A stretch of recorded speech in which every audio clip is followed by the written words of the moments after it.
So, hello and welcome everyone to the 343 preview show. I am Anik, and today with me I have Shugato, Riddhiman, and Shubhayan with me. So, we have reached the business end of the Euro 2020, and it has been a fairy tale journey for both the teams who have reached the finals. So, it's the mega match, and who will be the who will be crowned the European champions. It will be decided by this match only, and it's Italy versus England. So we'll discuss about this match. So starting off with the Italy side, if Shubhayan you can throw some light. Italy gave a decent performance in the last match, although some people it was expected to be a very tough match for them, and it was. Spain largely dominated the midfield as expected. However, the Italian defense looked fairly stable. Uh, both wingbacks played a very restrained role, not aggressing too much. Di Lorenzo was solid as usual, and Emerson surprisingly did not make a lot of mistakes, and he was quite effective.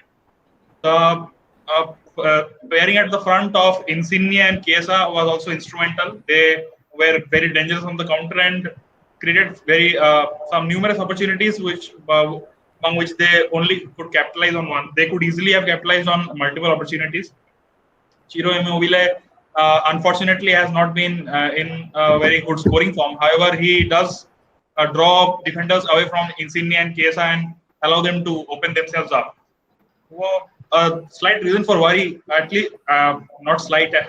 It's a pretty big reason to worry actually that the Italian midfield got dominated in the last match almost entirely. Jorginho was largely absent. He was kept in check by Busquets and co. And Verratti was also largely ineffective. So Spain won the midfield duel and kept possession of the ball for the majority of the match. So it will be interesting to see how Italy deals with England, who, unlike Spain, don't press too much. However, they have a very significant physical superiority. So it will be interesting to see how the Italian midfield matches up against the England midfield. And I believe the match will be decided then and there in the midfield region. So England defeated Denmark in the semi-finals by a score of 2-1, and finally they have qualified for a final of a major tournament after 55 long years. So England won via 2 goals. One was an own goal by Simon Kjaer, and another was a Harry Kane missing a penalty and scoring on the rebound, which was a debatable one. So England have now, I guess, Southgate has finally found his final 11 with Bukayo Saka on the right wing, Mason Mount as a CM, and Calvin Phillips and Declan Rice midfield. So England are one of England's main strengths is they are a very organized team at the back and till now they have conceded just 1 goal and 0 from open play. Mikkel Damsgaard scored a spectacular free kick, which I guess Pickford, had he been a bit taller, he would have saved it. But still, we have to give full credit to Damsgaard.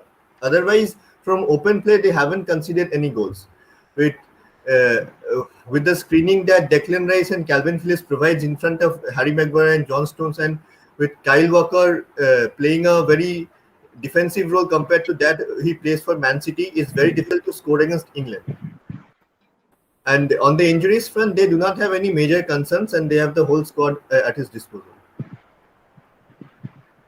So for me, moving on to the England side, as Shubhayan mentioned, if they could play a bit like Spain and press Italy, the Italian midfield with the Italian midfield of Jorginho, Verratti, and Barella.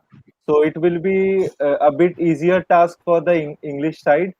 On the other hand, we can't rule out a team like Italy.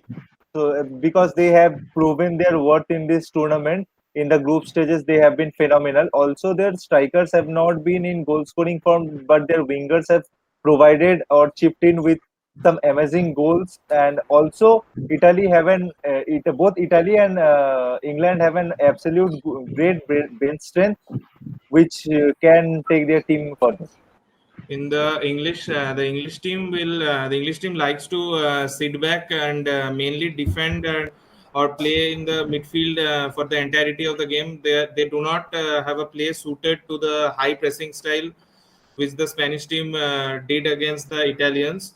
But if they employ that tactic but if they change their tactics, that may not suit the English team, and which may spell disaster for them. The midfield consisting of Declan Rice, Calvin Phillips, and Mason Mount could well be the pivotal point in the match against the likes of Barella. Could be a key battle to look forward to. England would try to press Jorginho as much as possible with Mason Mount. Mason Mount knows the strengths and weaknesses of Jorginho quite well from their days at Chelsea. And in the Spain match also, if we see the way Spain scored the goal, it was Morata who dropped deep and Jorginho was out of position, and they played the ball from defense to Morata, and who played a 1-2 with Olmo.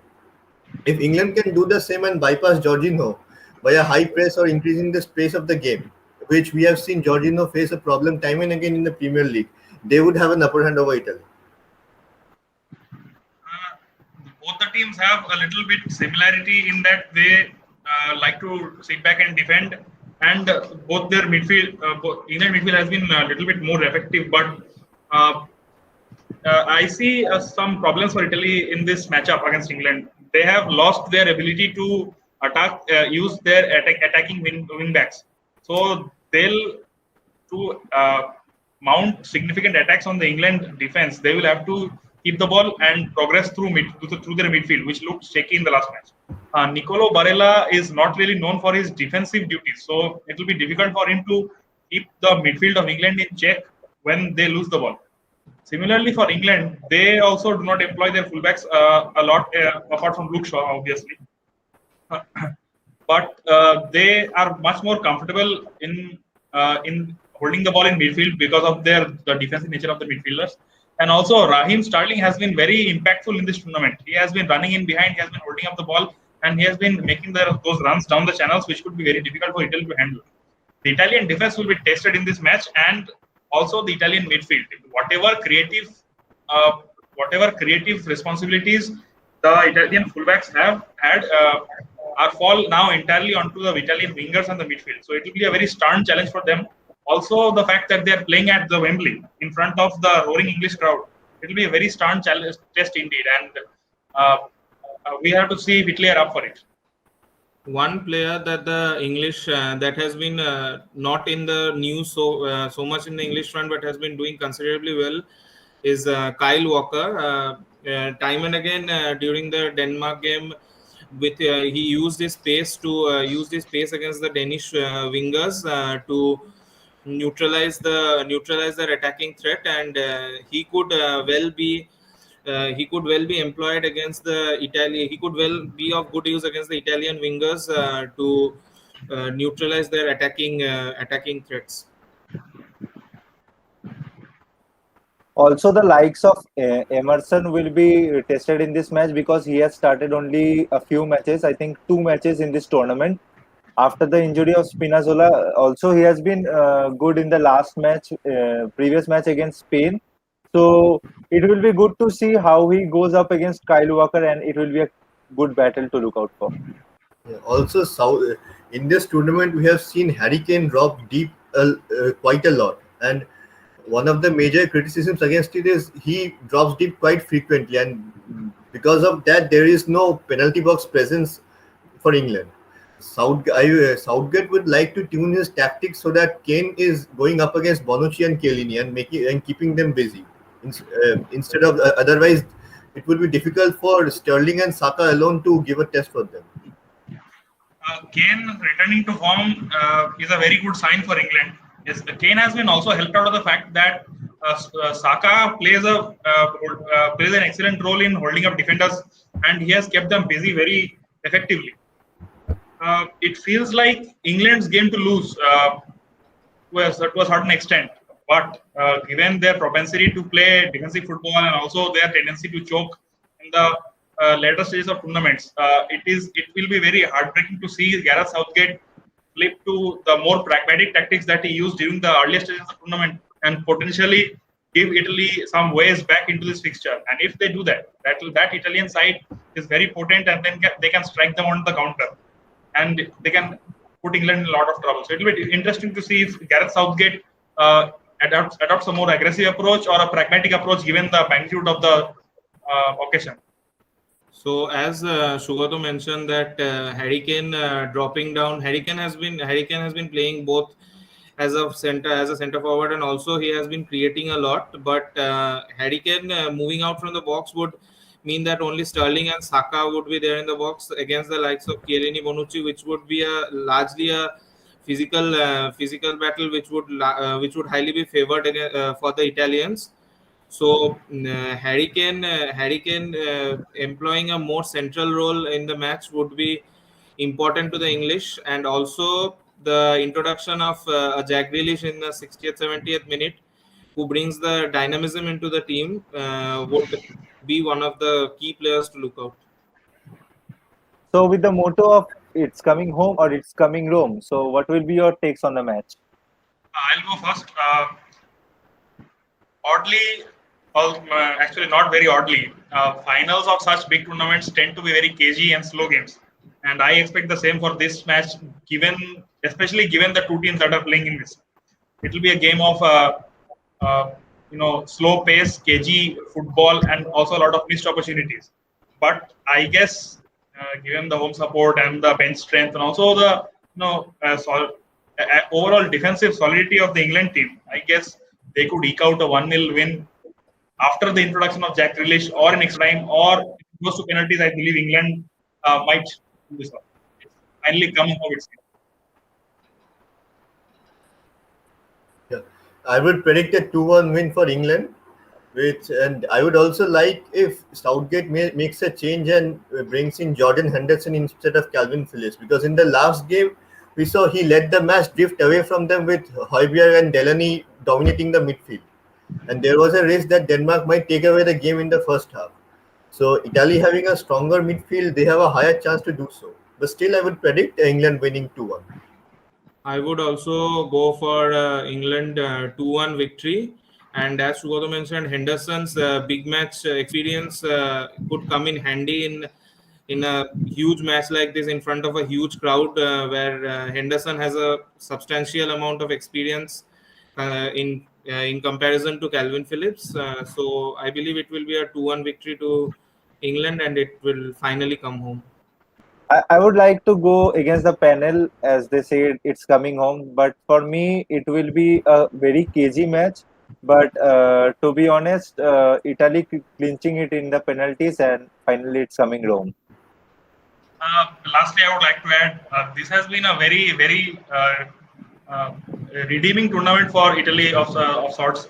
They missed out on the 2018 World Cup, did not qualify. Italian football was in a very dark place, and they made some fundamental changes at the grassroots levels, and now they are reaping the rewards. This team looks very formidable and is one of the favorites for the 2022 World Cup in Qatar. Also, given the final will be in Wembley and the rampant hooliganism that has been going on from the England fans throughout the tournament, especially the heinous acts that they committed by shining a laser pointer in Kasper Schmeichel's face during the last match. These are the sorts of things that you do not like to see whenever international tournaments like this happen. However, emotions are high. England have finally reached the final in our tournament after a very long time. So it's expected that some acts of hooliganism like this would occur. But if Italy pull this off, it will be like a fairy tale. It will be a dream come true, and it will be very, very endearing to watch. So although I predict England to win, it will be very, very sweet if Italy clinches this. So Forza Italia. So it will be a great match, a great final showdown to see which team, which country gets the ultimate pride of being the European champions and redeem themselves. For England, it will be a redeeming sort of thing after a failure in the 2018 World Cup, and all same goes with Italy, because they have not been able to qualify their itself. So let's see what happens. If you like our content, please do like, share, and subscribe to the channel, and hit down your predictions in the comment section below. This is it, guys. This is the main event. This is the big game. This is the game that we have all been waiting for 1 month now. It is the Clash of the Titans. This is the main event. This is Italy versus England. Do watch our content, do watch our video, do suggest any corrections that we can make in the upcoming videos about other tournaments that we might make, and do predict your score lines in the comment section below. That's it, guys. It has been a pleasure covering this tournament. We are signing off. Thank you.